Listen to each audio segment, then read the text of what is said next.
I'm going to give you an engine, low to the ground, extra big oil pans will cut the wind from underneath you. See?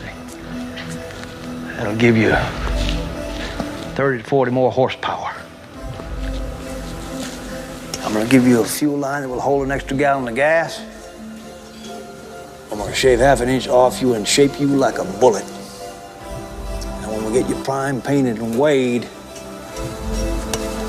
you're going to be ready to go out on that racetrack. You hear me? You're going to be perfect.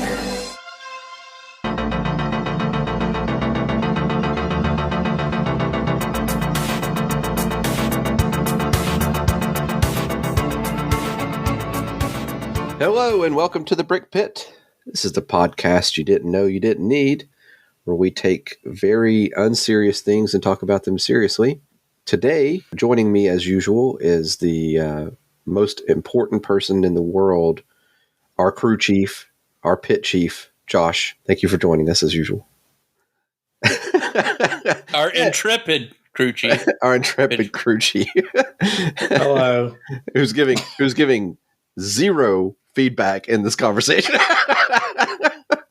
Expect more of this effort as we dive into something I don't really know much about nor care much about. This is why we always come in last place in our races, is because you're not calling those crew chief shots out very well. Rubbin's racing. That's as much as I know about car movies. And I just know that from my brother saying that because he watched what was it, Thunder Alley or whatever with Tom Cruise, Days of Thunder. Anyway, there's somebody else here. And also joining us is the real life inspiration for Herbie the Love Bug. It's Jason. It's Ocho in Spanish-speaking countries. That's right, Univision. Is that another name for syphilis? Yes, it is, actually. I think we are now being reminded why Adam usually doesn't do the funny openings. Well, as you may or may not have guessed at this point, today's episode is about all things car-related, which we are using Not all things. very loosely as a narrative structure for this episode.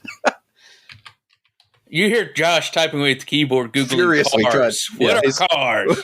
What is a vehicle? It's two motorcycles with a little house in between them. Very few people are going to get the reference, but those that do. So, I thought about doing iconic cars first, because it's like DeLorean and Batmobile and even like the Mystery Machine and things, or Ecto-1. But the thing is like, most of the things that have an iconic car we've already talked about. If it's like the car is its own thing, I guess Knight Rider we haven't really talked about, but there wasn't enough leftover material when I went through the whole list in my head. So I just kind of expanded it out to cars are important to the plot. That's kind of the theme of the episode today. That's pretty loose too. It's like we got to get to the bank to rob it. Well, we can take this here horse and buggy. Yeah, that would qualify because that's not a car, right? Neither would a jetpack. Yeah, this jetpack wouldn't.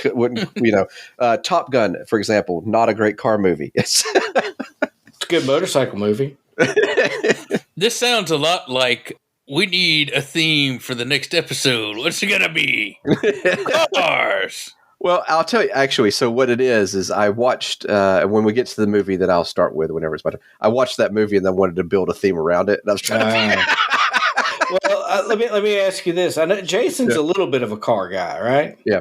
Like, you're aware of cars? I know cars exist. Like you say, oh, that's a Ford Fiesta, or that's a Toyota Taurus. Out of the three of us, yes, I'm probably the most. I like watching car shows. I do think that cars can be art, like very well designed cars. The Lamborghini Miura, the Alfa Romeo Stradale 33, great looking cars. But when it comes to, no pun intended, the nuts and bolts of them, like throw a Hemi in it, stuff. I don't know that, but I am. Yes, I am a fan of of nice vehicles. Yeah. So I'm a Top here's Gear guy too. Like I'm a regular Top Gear fan, but not after they kicked Clarkson off. But I watched it on Amazon whenever they went over to the Grand Tour and stuff. So I spent 16 years as an auto insurance adjuster, and I don't know anything about cars. So make of that what you will. Or math. that's like saying I've played a priest for the last 16 years in D&D, but I don't know anything about the church. Those two things are very far apart from each other. Not really. I mean, I had to pretend in shops like I knew what I was talking about to people that knew it. That's where I learned how to host a podcast of movies I haven't watched. It's a very similar skill set. So you don't know about Jason knows about cars. I used to do a little racing in high school. It's called fleeing the scene, Adam. Tomato, I guess is the way. I did. I was 1 point away when I was 17 from losing my license because I got pulled over so often. Well, yeah, I mean, me too, but that doesn't have anything to do with knowing about cars. Mine was for speed. I was just like a speed nut, But I like driving like back then, and now I'm like an old grandpa. Like my wife, she's like, please speed up. Please go to the flow of traffic. I'm like, I'm all right. So. My brother-in-law once complained about saying I drove like a grandma, and I was like, well, I've seen enough brain splattered inside of a car to make me be very careful. Thank you very much. In my instance, it was I got hit at an intersection really, really hard, and that I had a buddy with me in the car at the time, and the whole front of my car was just gone. And if we'd been just going a little bit different or a little bit faster or slower or whatever, we'd have got T-boned. Man, you can't even think about that, man. And after that, I was like, maybe I should slow down. Look, and I know that there's some old insurance guys that listen to the show, and they'll know the truth of this.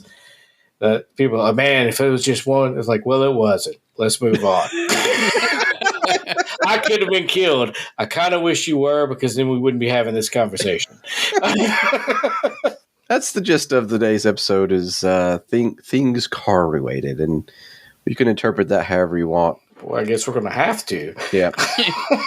There's much to work with there. By far and away, the best car ever made was Chitty Chitty Bang Bang. That's the... Also a terrible movie, by the way. I hate those old like bed knobs and broomsticks and... I have a weird aversion to bed knobs and broomsticks too. A fish called Wanda and like Chi Chi. Whoa. I was just going to keep saying something until you got mad. I was just trying to... I was plumbing the depth. Completely confused by that. It's like... I also hate, Godzilla. Yeah.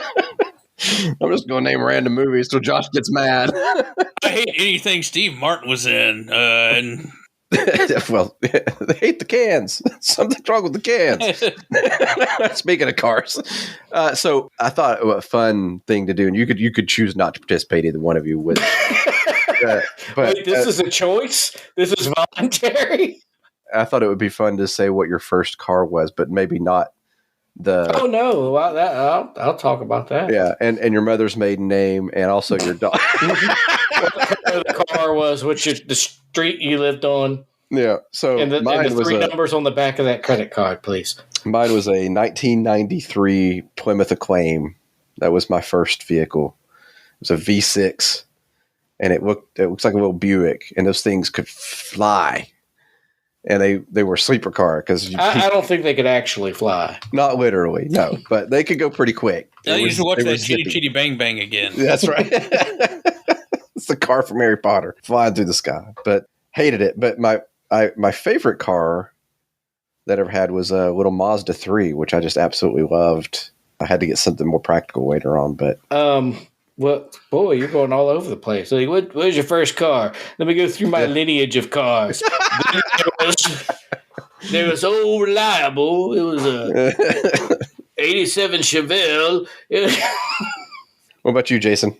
Unfortunately, when my brother graduated from high school, my mom buy him a 91 Nissan hardbody pickup truck. Nice. Yeah, great truck. So that means by the time I started driving, I got the hand-me-down, which was an 89 Subaru Jetty. which is a 3-cylinder. Yeah, I was about to say. That's funny. Great gas mileage. Yeah. No pick up and go. Yeah. Not so great. Not so great on an on-ramp to the interstate, though. No. And the thing is, like, this is like the family car. And, like, my brother and I would literally fight to get into the front seat. Because getting in and out of that back seat was just hell. The only redeeming quality on it is on the passenger side. The front seat had a button on the back so the person in the back could like push it with their foot and it'll force the front seat forward. Yeah. And so that was the revenge when you got forced in the back seat. Nissan Sentras had the same thing. I used to ride the back seat of a Nissan Sentra. Stop it. Make that. I don't know if the Subaru did that, but the Nissan would make this clicking noise like a roller coaster going up a hill. It go clickety clickety clickety click. But I was lucky, though, that when in the instances that wouldn't work, I got to either drive the Nissan or my stepfather had an 85 Firebird, which is a nice thing to drive to high school in. It is. Even though it was just the V6 and not the V8, but people don't know the difference. Right. So, you put a V8 badge on it, they really don't know the difference. yeah. My dad, for years, drove a VW Rabbit. Tiny car. Mm-hmm. And he just would get a Rabbit every couple of years. That's what he had. And then he got a little Ranger. I guess, he was a dentist, so he decided to scale things up, and he was going to get a Mercedes. And he got like this. It's like the year 1995 or so. That was before because I was in junior high. But anyway, he gets like this super old Mercedes, from the early 80s. It looked like it came out of like East Germany, like Gaddafi's limo. Yeah. It was this awful like orange color, and it was just it was like single coat paint, and he took it to it got the presidential special at Mako, and it came out like baby blue. Wow. And it was horrible. I was like, please, Mom, don't let him take me to school, please. So it was also, I think this is the one, he later on got like a more upscale, but he would also leave the keys in the car and leave the car unlocked. And no one stole it. No one cared. No, it was stolen. And he also was pretty sloppy. There's always stuff all the time. When the cops found the car, it was cleaner than when it was stolen. Like I swear to God, these kids took it on a joyride and cleaned the car to the side of the road. We may be criminals, but we have standards. Right. That's pretty embarrassing. The truth of the matter is it was your neighbor who'd been seeing your dad open the car door and all the cans falling out. Beer cans, remember those little Coke bottles that people used to wear around their necks? Lots of those. Is that a Campbell's soup can rolling out of the car? There were hobos living in there. Dirty Mike and the boys. All these unfolded maps. When has he ever been to South Dakota? So, my first car was also a hand-me-down. So my brother he went to play football at a college. He got like a scholarship. So my parents bought him a new Mitsubishi's Eclipse. That was a piece of crap, but that's what everybody wanted. That's what for the time it was like. So it was floss and fly, and I got his 1984 Mustang. Like the 84 Mustang was the box on wheels. That was the one that looked like crap, right? Those were. It was not a cool looking car. But my brother is that still Mustang 2 era or? Yeah, I think so. Yeah. So my brother called it the Legend. It was the new Coke of Mustangs. Is what it had a custom sunroof installed in it. Was the big thing, and he also had huge speakers and a sound system because he would listen to like Eazy and stuff, dropping me off at junior high, and I had to sit like with my head up against the 15-inch woofers. Good times, so fun. But before it was given to me, he knew he was going to get a new car for Christmas, So he took the Legend, the Stang, out on the beach and did like donut, just ragged it out. So by the time I got it, like it was, you'd hit the gas and like the flywheel wouldn't catch. So it'd like take a minute to start going. It was awesome. What you just said just took me back to remember because my brother would drop me off. Like my last few years of elementary school, there's a 5-year difference between us. And he was driving a mid-'80s Grand Prix at the time. But I would always show up. NWA had just made it big right then. Oh, yeah. So I'm pulling up to the elementary school with NWA blaring out the T-tops. Nice. NWA, Eazy-E, was it Luke Skywalker and the 2 Live crew? It was different times, man. But I like anytime somebody pulls up next to me and they've got the big thumpers, and like it's like rattling the sheet metal. I'm right back in junior high, just like shivering. That was the very first, like the first thing I ever spent my own money on was putting subwoofers in my car. Terrible. I couldn't afford the install. I went to Circuit City. I couldn't afford to get the install done. I could only afford the speakers. And so me and my buddy decided we were going to do it ourselves, and we knew nothing. I was 16. And all you had to do is say you were 16. I remember we were wired. Oh, another thing. I was trying to solve 2 problems that night. So the car that I had, it had no way to turn off the inside light if you opened the door. Like, how most cars have like the option to turn it off or whatever. So if the door was open or ajar or whatever, the light would always come on. And that just annoyed the crap out of me for reasons that I don't still understand. But I thought, well, I'll solve since I'm doing wiring anyway, I'm going to solve both of these problems at the same time. And I remember we were sitting in my driveway. It was the summertime and it was real late. And we were using flashlights to dig around and install. And we pulled off the header to get to that light, and it's just a light bulb in there. Like it's just like, those little tiny bulbs. And I thought, well, what we'll do is we'll just disconnect the bulb.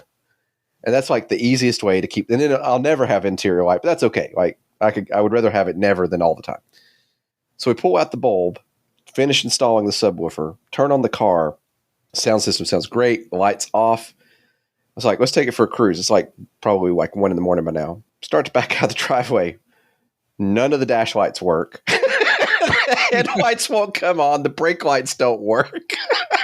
It turns out that little bulb did something, like it completed a circuit. And it was this huge hundreds of dollars problem to fix after that. Like that was so yeah, that was my first foray into car electronics. That's when I learned a very valuable lesson that things are never quite the way they seem. There's a movie in that somewhere. Yeah, probably not. Yeah. If Jason directed it, it might be worth watching. Speaking of, what is your favorite car movie to start with, Jason? Well, I think before we get into that, I think we really kind of need to talk about, like, especially in America, there is a prevalent car culture. Oh, yeah. Like, even with people like Josh, who doesn't really get into knowledge of cars and all that kind of stuff, there is still he ain't riding the bus. I mean, but there's still a base level like understanding of like the hierarchy of cars. Yeah, I know enough to know that I'm not cool in my not cool car. Yeah. And being from the South, and especially the rural South, when we were teenagers, having a car that meant freedom. Mm-hmm. That means you weren't as chained down as where you can go further. You can do more things with more people. Find out, that no matter how good of a car you have, you're still not popular. And back when we were like coming of age, 16 meant you're done. Like you can just go. 15. Now it's it was 15. And now, of course, you got like the graduate. Like I don't know, it's like 18 now before you have a full license or something like that. There's all these like where levels. you are. Yeah, there's like. There's curfew restrictions until you're a certain age and all this other. None of that when I was a kid. Like we'd be out all night in the summertime, just driving around doing nothing. All Mississippi did is, all right, we'll change it to 16. That's literally it. Well, there is so much cachet put into cars. Like, I mean, most of our country is designed around cars, cities and everything. If you look at LA as opposed to New York, LA essentially established itself as a major city in the 20th century. Right. With the automobile. And so it's more spread out.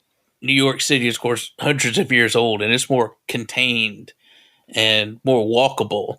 Well, I think some of that too is like, our 4 European listeners who may or may not have been to America, like there's a lot of space. And so, people they say, why don't you have high speed rail? It's like, well, because there's too much space. Like it's just the Transcontinental Railroad took a long time for a reason. We do. It's in one corridor in the Northeast. Yeah, from like Washington D.C. to Boston. Right. I mean, there are trains other places, but they don't. That's the high speed corridor, though. Right. They don't have the mass adoption, and also in Europe, it's like you throw down €10 and you can ride from Czechoslovakia all the way to Spain. Several countries, and like my nephew and I went to Virginia from Mississippi on the train, and it cost a little less than flying, and took 26 hours. And we did it because you're just like, we're going to ride the train. And like 20 minutes in, it was like, we made a huge mistake. So trains are just barely going more than 30 miles an hour most of the time. And before I went, somebody said, you ever rode a train before? And I said, no. And they said, well, it's a step up from the Greyhound. A very small step. No. I disagree entirely. If you've ever ridden from Hattiesburg, Mississippi to down south, but we do train rides a lot. Like we take them all the time, and I love Amtrak. You live in Massachusetts. I live in the land of the free up here. So one of the best trips I ever took was from Detroit to Minneapolis on Amtrak, and went through like Chicago and up that route. Right, that's still. The land of where people live. Yes. So our train trip was like there was a lot of hobos, and I'm not seriously tied them on the top of the train and rode on. It's like 9:00 in the morning. This guy, he looks like he's traveling for a while. He pulls a big bottle of wine out of his backpack and just starts day drinking, and which is what I did on the return trip because I realized The other you got 15 hours to kill and nothing else to do, right? Yeah. Well, right, and the stuff they charge you on the train was outrageous prices for basically airplane food. But we just walked on the train with our bags, like there was zero security. Oh yeah. And so because because unlike an airplane, you can't like commandeer the train. it's going to go where it's going to go. There was no liquid restrictions or taking your shoes off. So blow it up. It's the worst that can happen is it derails. I mean, it was the Wild West, man. Let me tell that story in a different way. When you take the train, especially if you're going from like New York to DC, you can show up 15 minutes before that train leaves, walk onto that train, order a drink, sit down in a seat that's 3 times wider than an airplane seat. There's no middle seats on these trains. It's just 2 seats. You have more leg room than you do in the back of a minivan, and you get to relax for the next 4 or 5 hours. It's the best, like so much better than flying, like 100%, no complaints. Up and again, and like if you live where there's civilization and places are close together. True. Yes, because I was looking at once to go from here to New Mexico. That's a long trip. Yeah. It was like 3 days. That's a long trip. And it's like, I could drive it in 2. But anyway, like cars are a big thing for Americans. I remember people had put more money into their cars than their cars were worth. Mm-hmm. I had a guy I worked with. He put in like a brand new paint job, interior, sound system into a Chevelle. It's like that's literally more about a Chevelle owner than anything, though. Right? Yeah, it's like, dude, everything you've done to this car costs more than the car. Yeah, I used to go to high school with a guy who had I think it was a 1989 Toyota Camry, and he put rims on it, $1,000. I was like, what are you doing? I've had more conversations in my life about those are $2,000 rims. Well, a car has to have wheels, sir, so it's not adding any value. Right. Well, I won't switch them out. I don't care. As long as it has 4 wheels on it when I come pick it up. Yeah. Josh and I, just this past, November or October, we went to a college friend's birthday party. Mm-hmm. And so we're there with a bunch of people we went to college with and haven't seen for years and all that kind of stuff. And one of our friends was driving a Buick. And he was like, I've turned into that guy. I actually researched what was the most dependable American-made car. And I bought it. I've turned into that guy. Everybody becomes a Buick man at some point. God, no. No, I didn't have the heart to tell him I'd never buy a Buick. Yeah. And my esteem of him dropped. But, that's another good point, though, is people's choice of automakers a lot of time are as personal as a religion. Yes. It's like their favorite football team or something, Deeply invested. Don't you ever buy a Chrysler product. I swear to God, if you do. And it's rife with anagrams. Yes. Found on the road dead. Fix it again, Tony. Find that King of the Hill clip of Delta. That's one of the best bits ever. It's a multi-layered bit. Yes. So what's this podcast about? Trains and half hour too long right now. The size of the United States compared to Europe and in America. 100 years is a long time. In Europe, 100 miles is far. Like most Americans, Josh is having a stroke all the time. It's just can't speak English, even though it's his native language. It's just one stroke into the next. I was channeling my quote unquote educated redneck voice. Is that what that voice is? Yeah. That's the guy that went to agricultural school.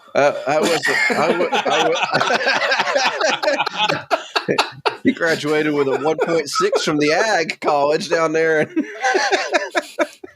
Now, when I buy my beef, now I went into animal husbandry. It's not exactly what I thought it was to begin with. That's a. Hey, some people are going to get that joke, Jason, and some people are not.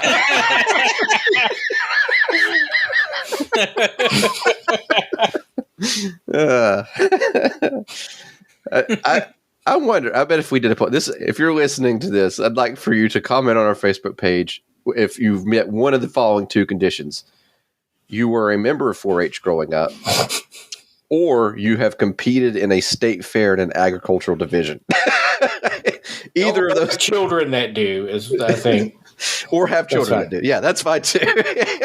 I've done neither. That's why. Really? Have you not? Yeah. You went to private school though. Yeah. You didn't. So no, my kids go to private school. That's right. They're too good because for 4-H. I went to public school. They don't have 4-H at the private school. That's sad. That was like my favorite thing to do when I was young. No, but we do. There is a dairy farm that for $20 will let you do the euthanasia. Oh, I don't want to. with the little thing from No Country from Old Ben. Is that right? So I take the kids out there every once in a while. Show them where the beef really comes from. That would be instructive, actually, if you had it. I like Christine. What's Is that the cow's name at the farm? Is that that's a John Carpenter movie. We'll talk about it, Josh. Let's a Stephen King novel. Since you've already started, let's go ahead and have it. Well, my God, somebody had to. I tried to earlier, but Jason's like, no, we have more to say. And I was like, okay. So I think that was important to the discussion. I agree. I like to chit chat more than the movie talk anyway. If I had my druthers, we'd just do this. By all means, why don't y'all chit chat? Well, you done ruined the vibe now. Let's just get on with the car show, I guess. Let's just talk about it. This is Click and Clack type brothers. You're on. I don't even know what kind of car Christine was. What was it? It's a Plymouth Fury. There you go. She is seductive. She is passionate. She is possessive. She is pure evil. She is Christine, a 1958 Plymouth Fury, possessed by hell.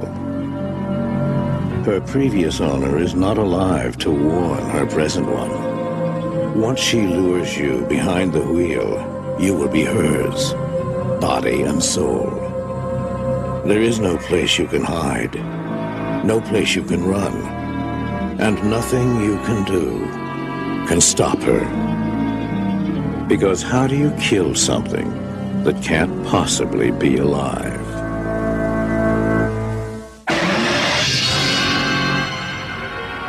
Christine, body by Plymouth, soul by Satan. So the premise of Christine is could only be written and filmed in America because it taps into that car as an entity, literally in the film. But so my brother called his Mustang the Legend. Like, people name their cars and people ascribe personalities to them. And So Christine is a story of a guy that buys a car that is cursed and has been killing people since it was on the assembly line, which is very, very Stephen King trope, is the thing that kills people, whether it's the Mangler or Christine or dogs. Or a semi with the giant green goblin head on the front. Yeah, I thought about going there, but then I was like, let's not go there. Let's go with Christine, because Christine's a good movie. And there's this great reflection, so the kid rebuilds and puts Christine back together. And as he changes the car, he himself kind of changes into I got a cool car, now I'm the cool He's dude. the guy, and start acting. Changes his personality, yeah. Yeah, and he eventually becomes a not good dude. So this was a 1958 Plymouth Fury, which means that if you did the same time scale, the villainous car would have been manufactured in 1999 today. Which is horrifying to me in its own way. It's a 1999. It's a Mitsubishi Eclipse. That would be there. That would be or like a Saturn. Yeah, that's actually the best. Is a Saturn. I had a Saturn, but I didn't want to bring it up. Anyway, continue. I'm sorry. It's a really good film. The car is part of the plot. It is the plot, but it follows this kid's basically symbiotic relationship with the car and how it changes him. And it does offer him things like freedom and stuff. So all the things that we've talked about in American car culture are very much present in this film. Arnie, I think you should stay here so we can talk this over. Mister, this is not a hotel you can just drop in and out of whenever you feel like it. What do you need, Arnie? I need to leave. I'm late. Arnie, you come back here this instant. Arnie! Hey, Arnie. Oh, shit. Greetings to you, too. Hey, man, no glasses. You're looking good. I can't make it. I meant to call you, but I forgot. Is Dennis going with you? Are you going with him? Am I? No. Gotta do an errand for Darnell. You need a ride? I got his car, thanks, though. Look, I'm sorry about the movie, but this is work. Gotta go. Don't worry about it. Did you have plans with Dennis? Arnold Cunningham, you are going to find yourself with no friends at all if you keep treating people this way. Get off my back! You're his best friend. What's going on?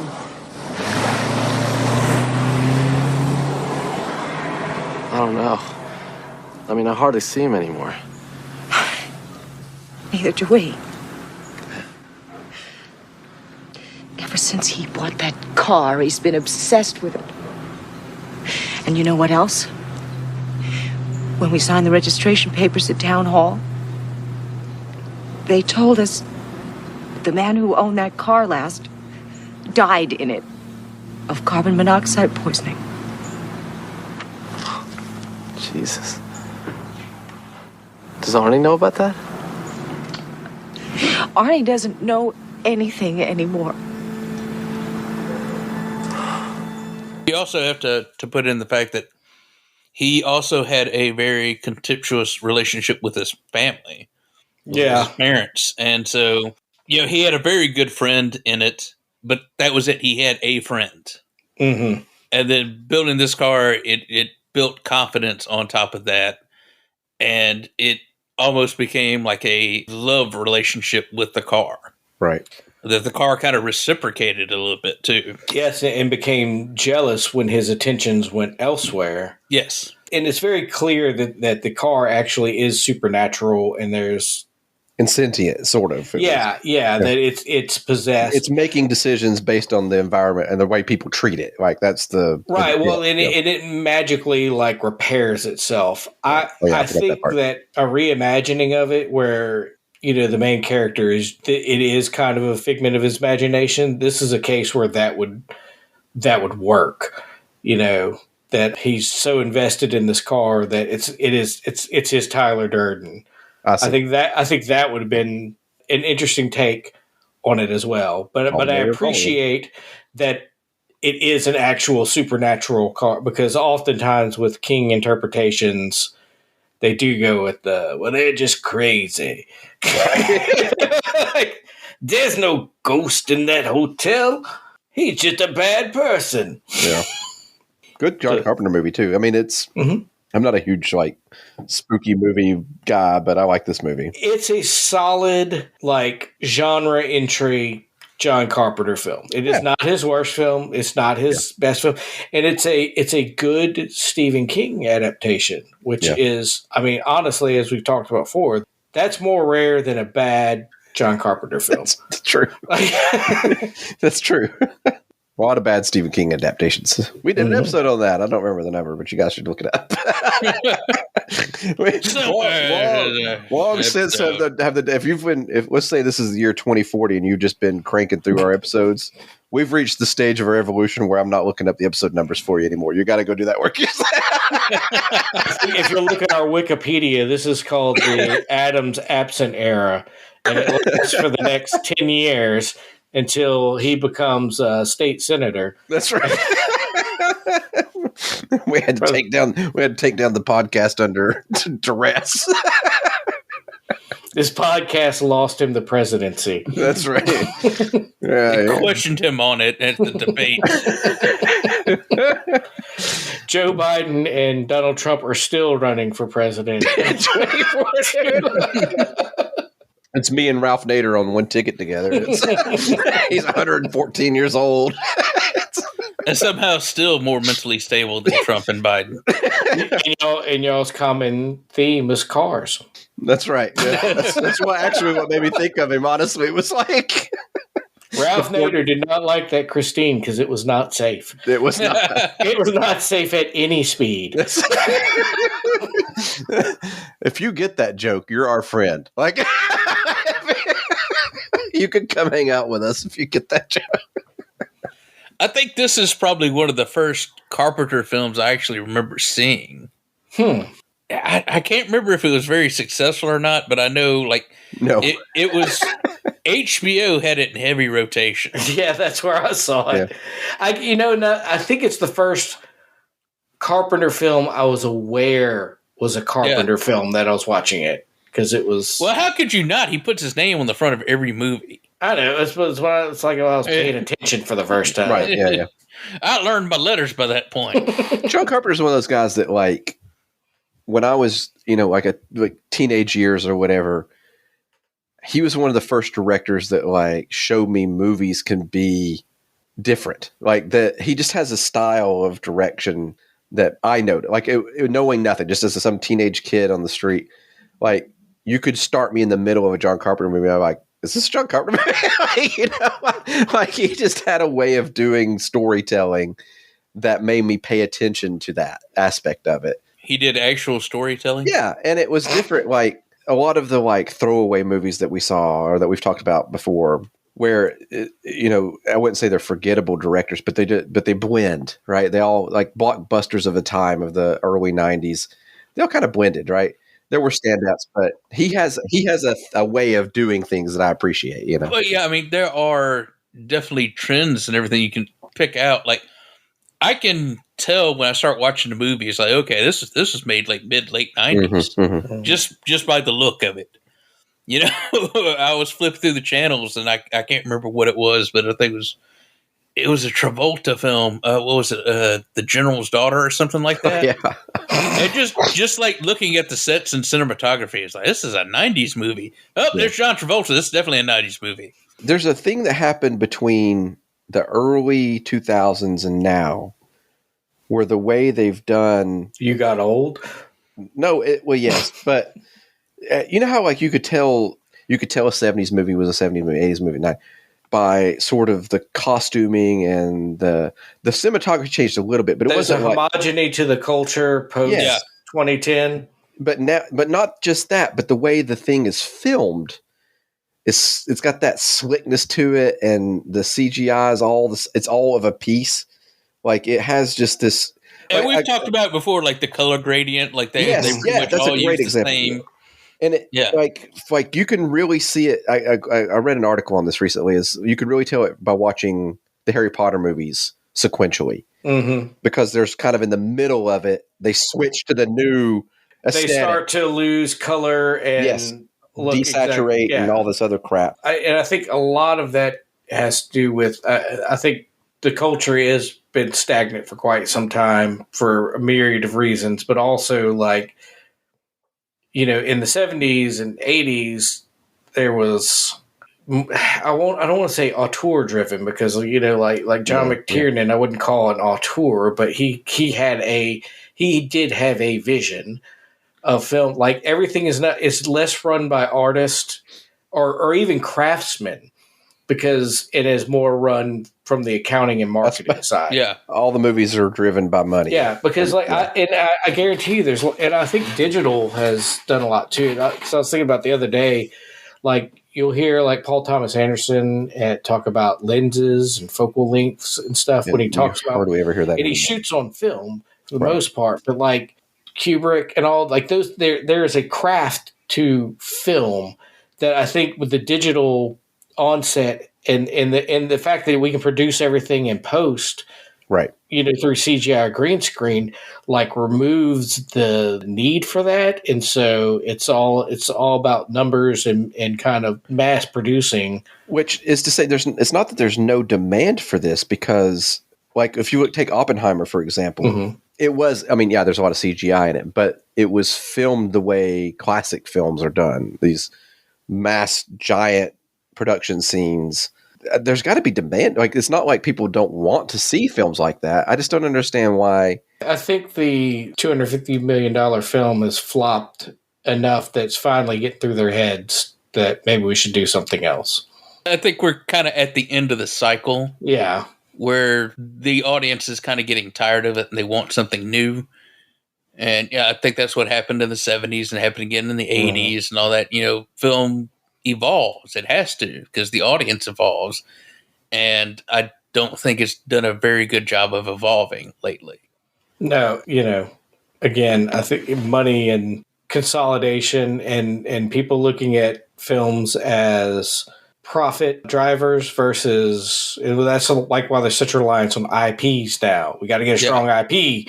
Got to get that branding out there because it's all about we got to get our stocks up and not I need to say something. I need to make a film or do something. I'll do mine next. The movie that I had seen recently that kind of was like, oh, this would be a fun sort of premise is the movie Baby Driver.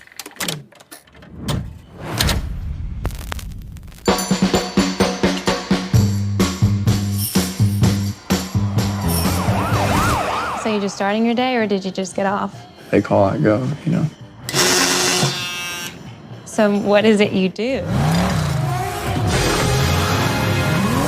I'm a driver. Oh, like a chauffeur. Anyone I'd know?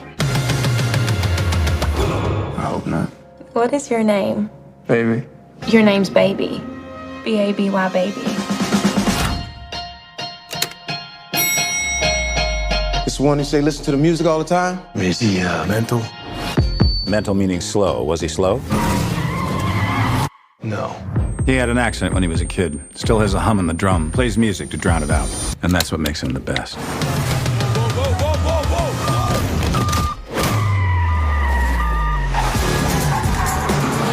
One more job and I'm done. One more job, and we're straight. No, I don't think I need to give you the speech about what happens when you say no, how I could break your legs and kill everyone you love, because you already know that, don't you? Yeah. The moment you catch feelings is the moment you catch a bullet. And your waitress girlfriend, she's cute. Let's keep it that way. I want us to head west and never stop. You in? I'm in, baby.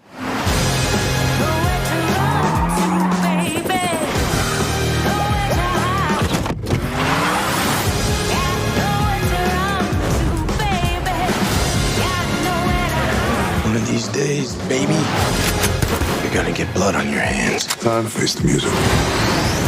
Baby, we need to get out of here. I have to end this. Are we in bed together now? Baby. Baby? Baby. Doc said Michael Myers. This is Mike Myers. It should be the Halloween mask. This is a Halloween mask. No, the killer dude from Halloween. Oh, you mean Jason? No! Baby, you tell me who does. Is she a good girl? You love her? Yes, I do. That's too bad.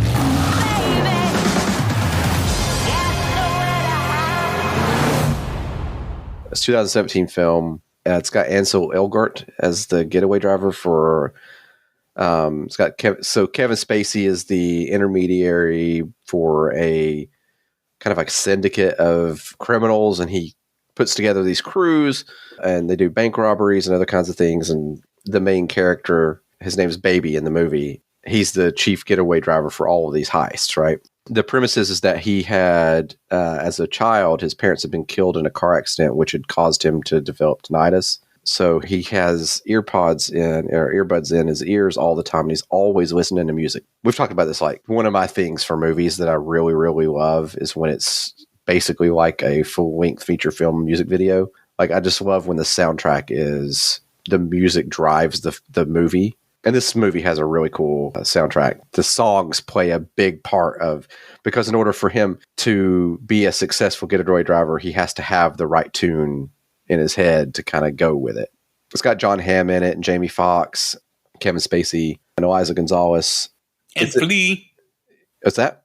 Flea. Oh, Flea. Yeah, that's right. Flea from the Peppers, yeah. He's in a lot of cars in a lot of movies.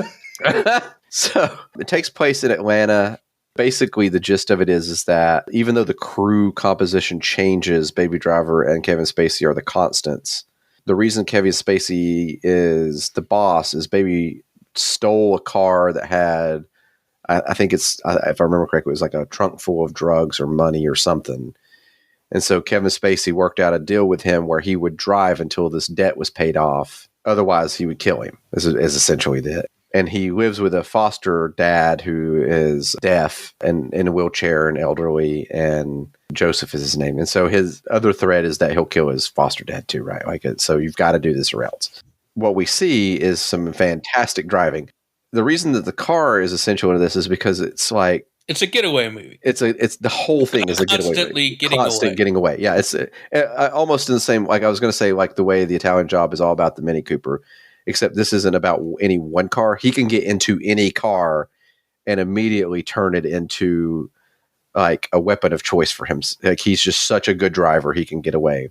Unlike a lot of other like getaway movies or street racing movies or whatever, one of the things that's really fun about this is that he screws up. Like, there's like any amount of driving you do in the real world where you're doing the speeds he's doing, there's going to be mistakes. Like, there's just inevitable. Nobody's perfect.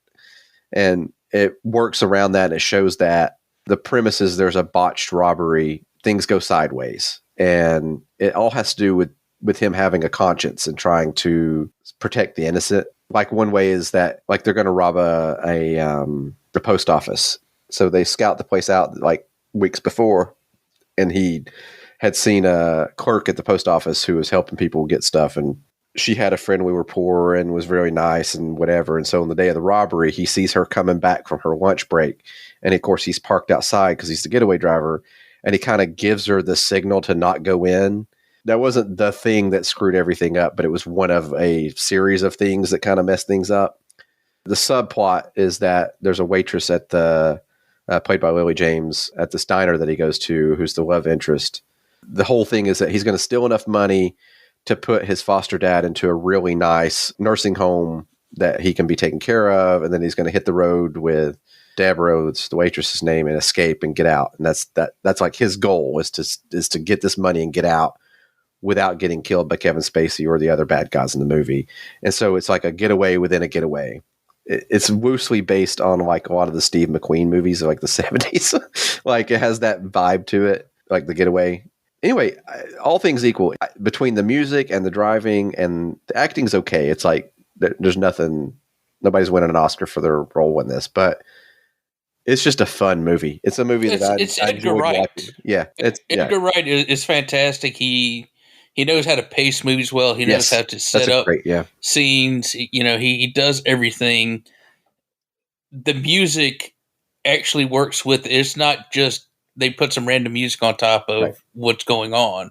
Like everything is curated to the point, like the opening credits, like he's walking around and you will see like part of the lyrics that's popping up in the song at that point would be written somewhere like as graffiti or something on a wall. Right. It's well choreographed.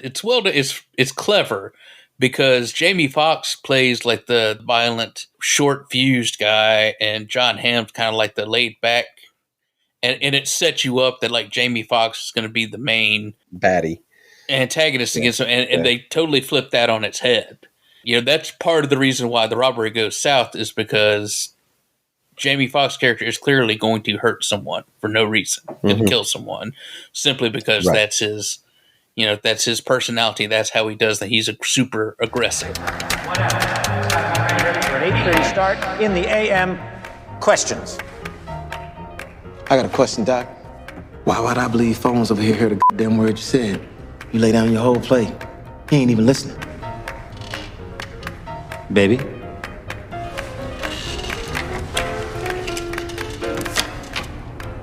The target is an armored truck at Perimeter Trust in Dunwoody, 10 a.m. sharp. We have the details of the route because someone at the depot has a nasal problem. The bank itself is right near the Buford Highway, so we should be able to hit the ramp within 60 seconds of getting out. We also have a diversion crew.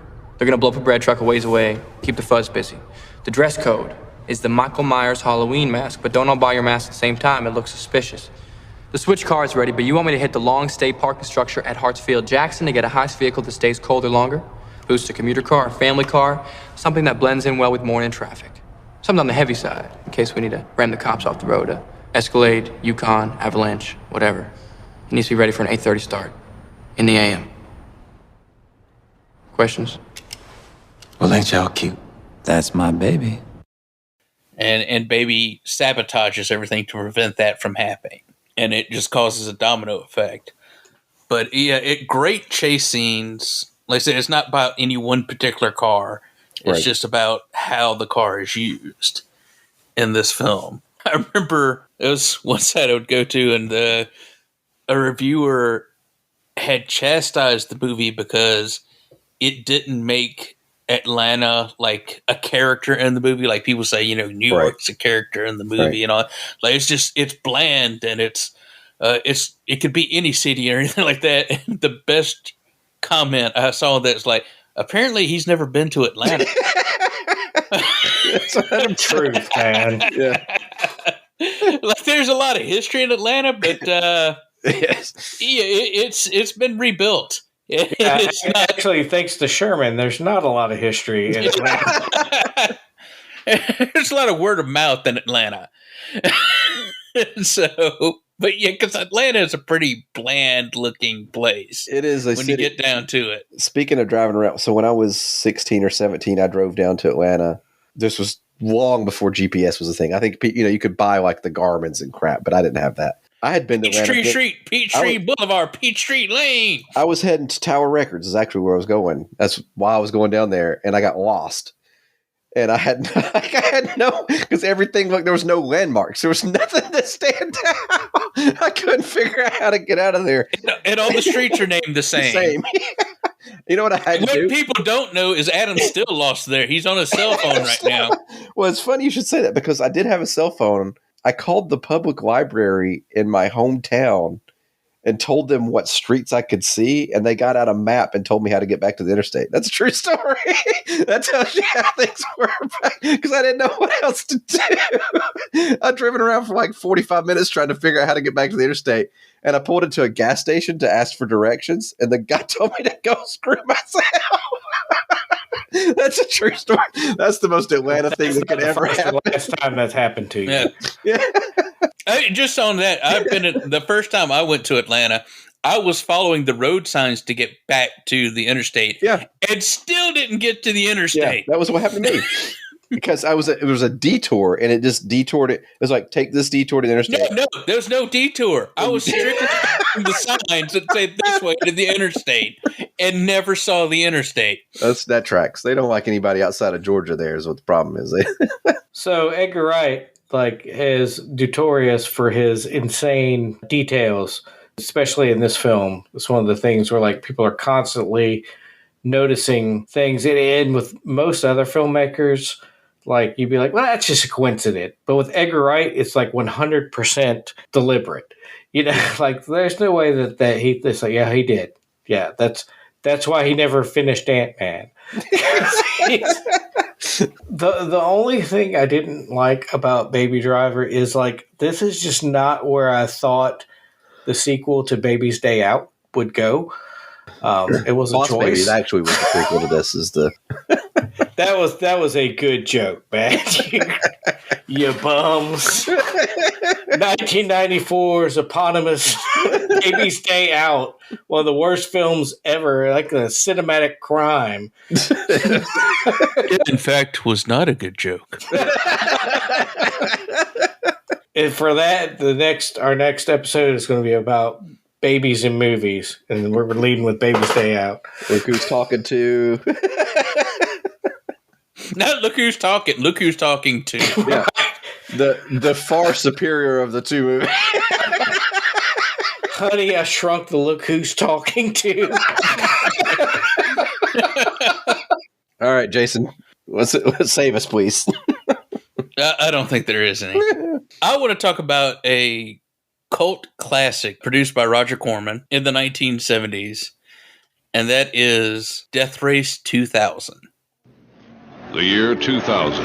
America is a vast speedway. People line the streets to witness the greatest drivers on Earth in a race from sea to shining sea.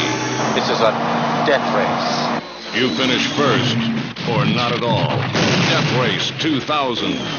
Every car a deadly weapon. Every spectator a potential point.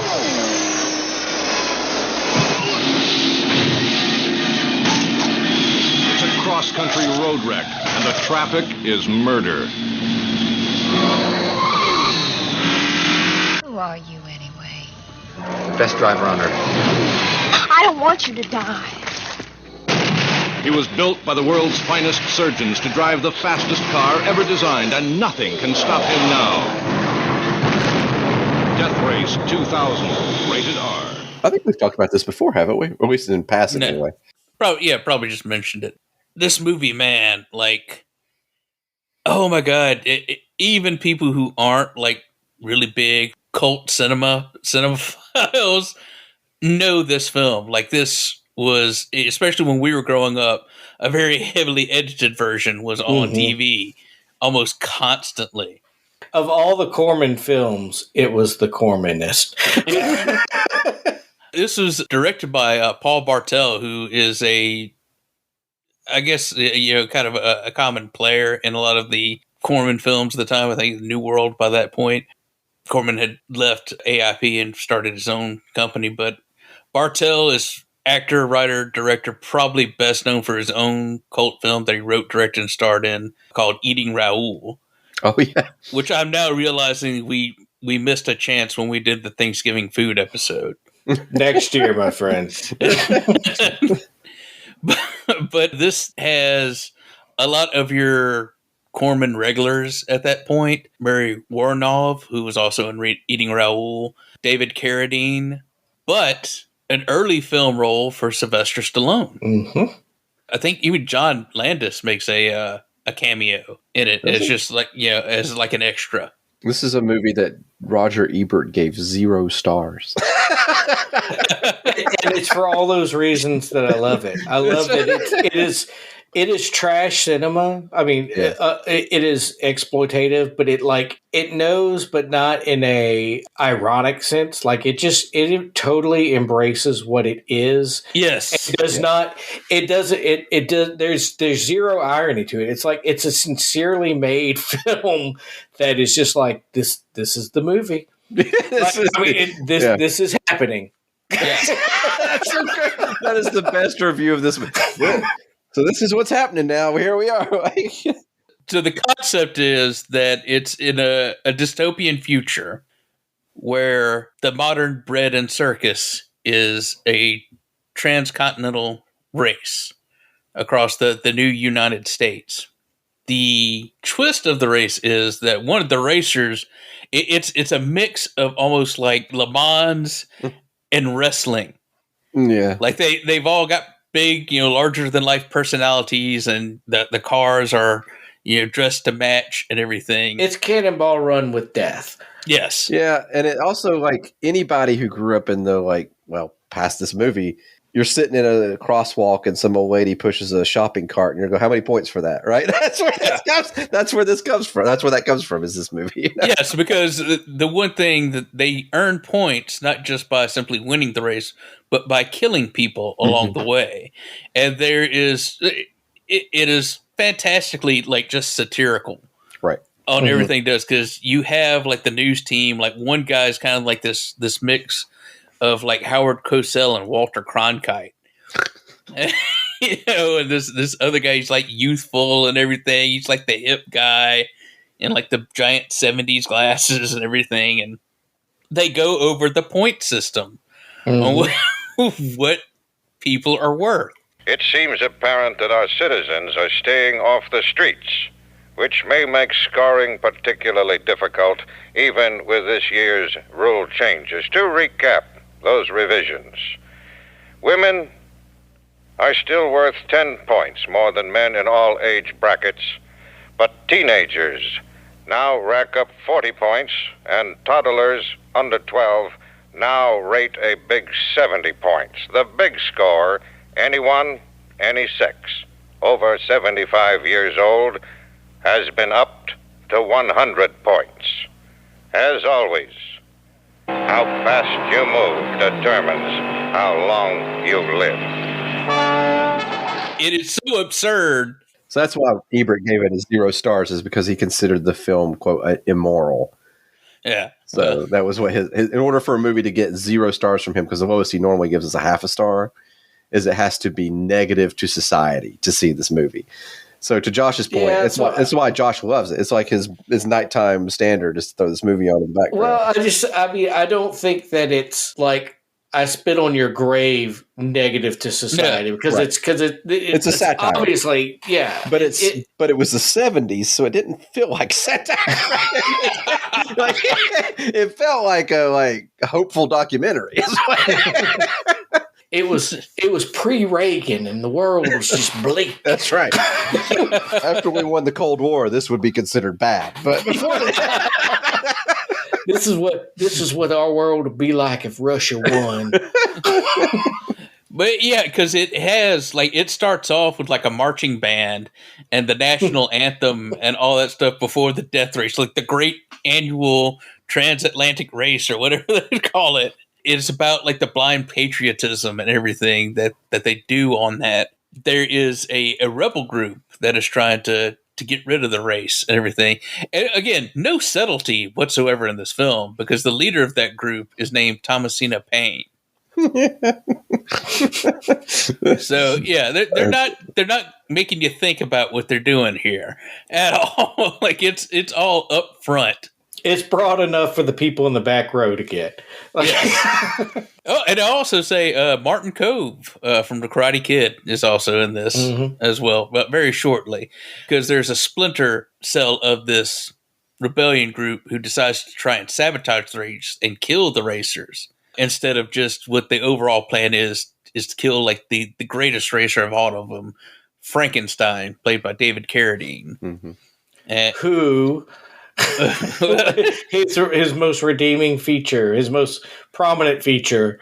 The thing is, there's a myth around Frankenstein. Like he's been racing for years, and he gets the name, of course, from like he's had these great wrecks, and so like his arm has been replaced, and his leg has been replaced, and bone shattered, and all this kind of stuff. And he's had all these operations and everything, and you find out later that absolutely nothing's wrong with him, and that he's actually part of a government program of these people that are raised in a camp, taught how to race, so that every year they just replace the previous Frankenstein with another one. Like he's just that's his job, is to win races, and therefore keep up this illusion, this myth of the president's good friend Frankenstein, who's going to win the death race.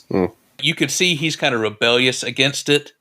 Like at one point they're driving and they're coming up on a hospital, and all the people in the hospital have wheeled the old people out to the street. And we got back in, and it's because they have the drivers and then the navigators. And the navigators say, so what are they doing? It's Euthanasia Day at the hospital.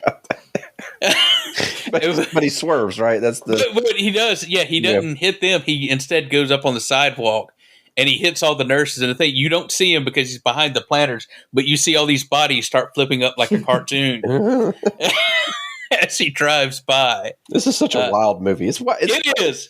It's amazing it even got like released. Like that's why I love it. It's like it's as crazy as Zardoz. Yeah, like it's just like the whole time you're watching, like you're like, this is happening. And like nobody. That should be the tagline for this podcast. And nobody is. This is where we've come to as a society. This is happening. And it's actually quite gory, especially for the 70s. Like they pull some tricks that Lloyd Kaufman would take and amp up in the 80s for trauma. A lot of, head squishing and stuff like that. But it is... Yeah, it's a very proto-trauma film. But it is, like I said, it is not subtle. It is darkly funny. And even just a little bit of criticism and everything, even though it's not very well made, but at some points there are. Like there's one point where Carradine as Frankenstein is walking back to his hotel rooms at one of the stops, and this young girl comes up to him and told like she's the president of the local Frankenstein fan club. And so he thinks she's there to offer herself to him sexually. But it turns out she just wanted to meet him so that it would mean something more. And she just stands out in the road. She's a sacrifice for Frankenstein for him to earn points in the death race. But yeah, it's a...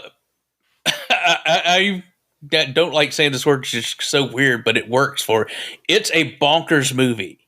Like, it is absolutely just out of nowhere. And if you haven't seen it, you have to. They, of course, did a Death Race remake with Statham. I didn't even know that. Which it takes itself a little bit more seriously and kind of... It kind of like missed every point. Yeah. You guys are rooting for the wrong people again. And then a few years ago, they actually made a pretty genuine remake of it that is just as kind of over the top as that original. I think has a lot of the same vibe, and it might just be nostalgia, the reason why I don't like it as much. You have to see the cars in this because they are like cartoon characters themselves. Yeah, it's like Hanna-Barbera's Wacky Races. Yes, exactly. Sylvester Stallone's character is kind of like this, I think he's a Machine Gun Joe, like that. Yeah. And so like his car has like two Tommy guns on the front and then like a knife in the middle. that he uses to run over people with. The Frankenstein car is like a large lizard with like sharp fangs and teeth on the front. One of the cars she's Calamity Jane or something like that. Calamity Jane Kelly. And of course, so her car looks like a cow, like the white with the brown spots and horns on the front. And like the first person she comes across even like does a matador bit. So, yeah. Man, I grew up with this movie. Yeah. And so it's actually kind of hard for me to actually describe it to someone who has never seen it. And it's hard to be objective because it is one of those things one of those movies we watched when we were way too young. Yes. And like it imprinted on us. But like, so Frankenstein has a grenade implanted in his hand, which I think is just hilarious. No, his hand is a grenade. Well, yeah. It is a hand grenade. Yes, the joke. But at the end, he becomes the president. Like one of my favorite lines in cinemas, because just the absolute sincerity that it's delivered in is this press guy like shoves a microphone in his face and he just goes, President Frankenstein. Yeah. It's like it's just so sincere and it's such a stupid thing. President Frankenstein is like the stupidest words put together. It's brilliant. The whole concept of it is just, I just want to know what they were smoking when they came up with this, because this, like, no rational person. I mean, imagine pitching it, right? Yeah, like, I don't know which studio released. I guess I could look it up real quick, but like, it was Roger Corman's. It was, I think, New World at that time. New World, yeah. Well, I mean, imagine. Well, so that makes more sense actually. But imagine going to like MGM or Universal and being like, "Here's the idea." Well, the crazy thing about like the remake and stuff is that it was everything wrong with modern movie making, because it was devoid of charm, or it was the worst parts of this. And it was weirdly like. Well, see, that makes sense. Sincere, That makes sense though, because of the way Hollywood has fetishized sequels or remakes based off of cult favorites and or popular franchises. I mean, we have hundreds of examples of that. We've done a bad remakes episode actually, but it doesn't surprise me at all that that's the way. That's the lesson they took was to make it worse. Though, like, it's a more competently made film, but it's somehow worse. What redeems the one from the 70s is the fact that it was a product of its environment and as Jason pointed out, it's a lot of it is just straight cartoonish. So it knew what it was. It knew what it was supposed to be. Right. Whereas I haven't seen the remake, but based on what you're saying, they wanted it to be like a film, right? It's like the Rollerball remake. Exactly. Yeah. Like, well, what are we doing here, guys? Yeah. Like, what? Stop, please. Just remember, people made millions of dollars in income doing these crappy remakes, and here we are doing this podcast for nickel an hour. When my super serious Solar Babies remake comes out this summer, Solar Babies makes me irrationally angry just thinking of that movie. I think like Corman originally wanted, Peter Fonda to be in this film. Yeah. And Peter Fonda was like, this is just ridiculous. No. And I think that ridiculousness is actually what serves this film so well. Mm-hmm. David Carradine, not the greatest actor in the world, but he doesn't ham it up. Right. You know, he plays it like this guy actually lives here and this is serious, but you know, the film itself isn't serious about itself. So in a weird way, like I would say this film has more in common, like DNA wise, to like a Jared Hess film or something that's just like bizarre. You know, like you said, it's just bonkers, but it's again sincere. It's like Gentleman Broncos. Like you try to explain that film to somebody, you sound like a lunatic. Just like trying to explain this film. There's a magic in actually watching it, right? And I mean, Gentleman Broncos obviously is light years better than Death Race 2000. If you were to pay me $1 million to have figured out in advance what movies we were all going to talk about, I would never have chosen this one. There's so you wouldn't many. even chosen your own. I wouldn't even chosen my own movies. No. I mean, that doesn't make any sense. Well, folks, it's you've wasted another hour with us at Car Talk at the Car Talk Plaza. We appreciate it. If you'd like to reach out to us, we'd love to hear from you. It's brickpit@gmail.com. You can also find us on social media, Facebook and Twitter, looking for the Brick Pit Podcast. If you'd like to leave us some kind of voicemail and tell us how terrible we are, we'll play that on the air. Send in your car questions, and we'll give you just as well-researched answer as our movie question. That's 100% true. You can reach out to us by going to podcasters.spotify.com/pod/show/brickpit. We used to say that was anchor.fm/brickpit, which probably still works. And you can leave us a voicemail. We'll play it on the air.